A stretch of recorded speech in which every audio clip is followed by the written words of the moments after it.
से लागल कई रंगवा, नीचे से लागल कई, आगे से लागल कई रंगवा, पीछे से लागल कई।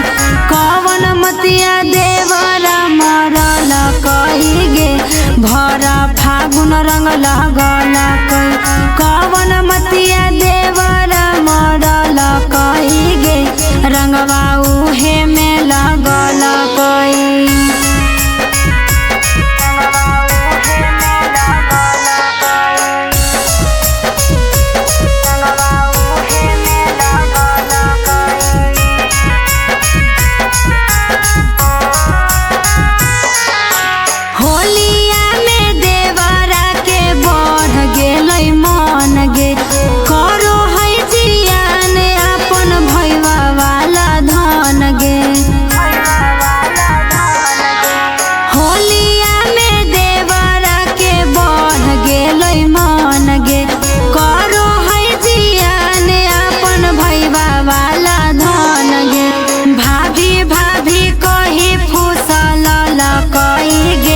रंगवा चोली में लागल कई, चोली में लागल कई देवरा, चोली में लागल कई।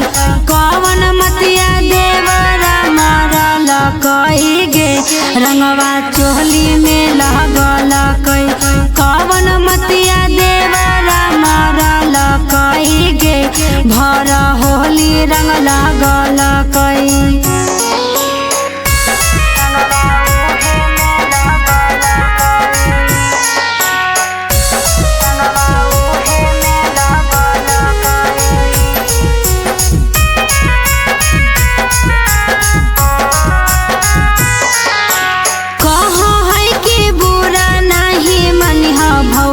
होली में एक बेरा रंगवा अपन डाले दाना चोली में, कहो है कि बुरा नहीं मनिहा भौजी होली में। एक बेरा डाले दाना रंगवा अपन चोली में, भर होली हलफा मचल कई गे, रंगवा ओही में लागल कई। लाला का लागल कई, हरियर का लागल कई, बैगन के बचका खियल कई गे, रंगवा ओही में लागल कई। कवन मतिया देवरा मरल कई गे, रंगवा ओही में लागल कई, ओही में लागल कई।